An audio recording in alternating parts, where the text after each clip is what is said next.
आप देख रहे हैं पीबी न्यूज में शब। पीबी न्यूज में वक्त है दिन भर की कुछ खास खबरों पर नजर डालने का। तो आइए देखते हैं क्या है खास खबर में।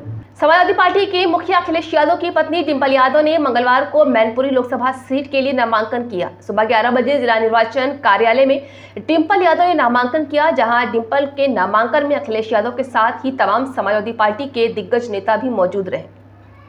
बता दें कि डिंपल यादव का मुकाबला बीजेपी के ठाकुर जयवीर सिंह से है। जयवीर सिंह योगी सरकार में पर्यटन मंत्री हैं।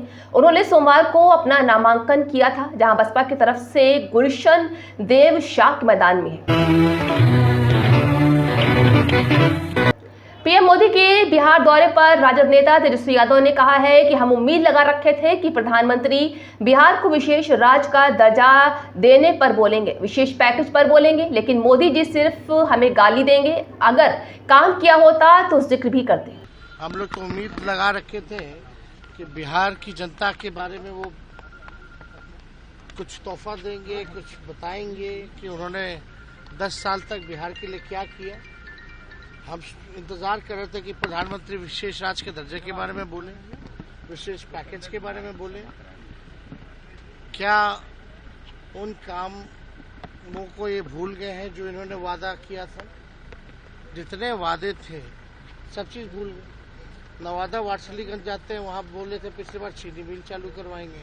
मोतिहारी गए थे, चीनी मिल चालू करवाएंगे, कुछ नहीं मिला। इनके जो घोषणा पत्र में भी बिहार के लिए कुछ नहीं है। तो मोदी जी तो हम ही लोग को गाली देंगे, और तो कोई काम तो है नहीं। काम किया होता तो काम का जिक्र करते। लेकिन आप एक बात समझ लीजिए, मोदी जी ने केवल दिया क्या है देश को?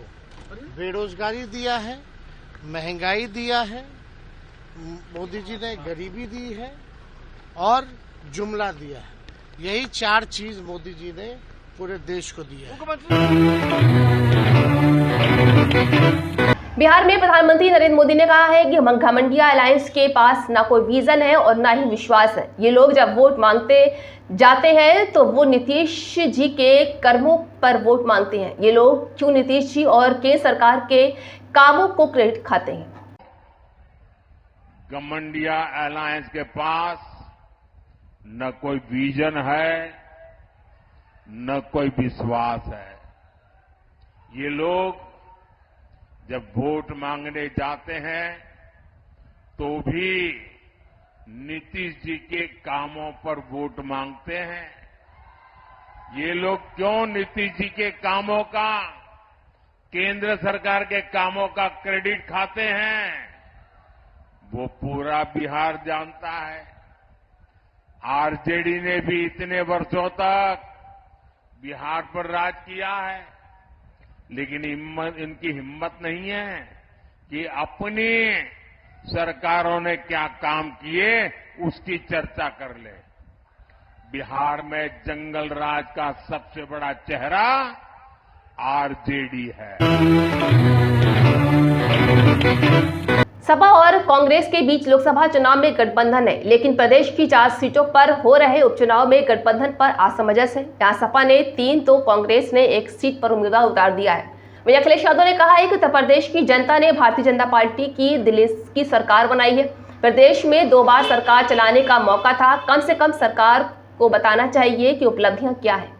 उत्तर प्रदेश की जनता ने भारतीय जनता पार्टी की दिल्ली की सरकार बनवाई और प्रदेश को भी 2 बार सरकार चलाने का मौका दिया जनता ने। आज जब सामने चुनाव है तो कम से कम सरकार को ये बताना चाहिए कि उपलब्धियां क्या हैं, और बड़ी बड़ी उपलब्धियों की होर्डिंग कम से कम लगना चाहिए। जो देखने को मिल रहा है, जो प्रत्याशी हैं उनका चेहरा गायब है होर्डिंग से। अगर होर्डिंग से चेहरा आज गायब है तो जनता जानती है कल जो और चेहरे हैं वो भी गायब होंगे। किसान की आय दोगुनी का सवाल, 2 करोड़ हर साल नौकरी देने का सवाल, बैंकों को मुनाफे में पहुंचाने के साथ साथ किसानों को राहत देने के लिए ब्याज, ये तमाम जो वादे किए थे आज पूरे नहीं हैं। महंगाई से त्रस्त हैं, बिजली महंगी है, जरूरत का सामान महंगा है, दालें महंगी, खाने पीने की चीजें महंगी। और भूल जाइए, केवल ये देख लीजिए 2014 में नमक की कीमत क्या थी। श्रीनगर के गडम्पल नौगाम इलाके में झेलम नदी में एक नाव पलट जाने की घटना पर जम्मू कश्मीर के नेशनल कॉन्फ्रेंस अध्यक्ष फारूक अब्दुल्ला ने कहा है कि उन खानदानों पर क्या असर पड़ेगा जिनके बच्चे इस कश्ती में सवार थे। मैं सरकार से सवाल करूंगा कि जो पुल वहां बन रहा था उसे आज तक पूरा क्यों नहीं किया गया। जिनके बच्चे या जिनके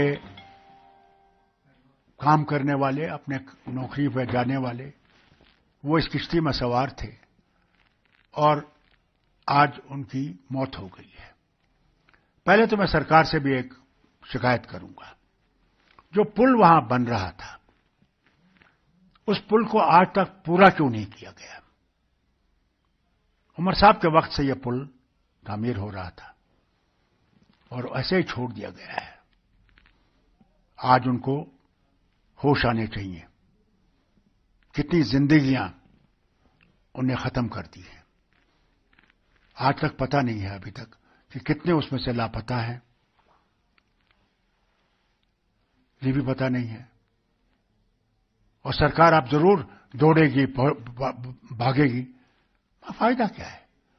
हम लोग जागते हैं जब ऐसे वाक़ात होते हैं, उससे पहले सो जाते हैं।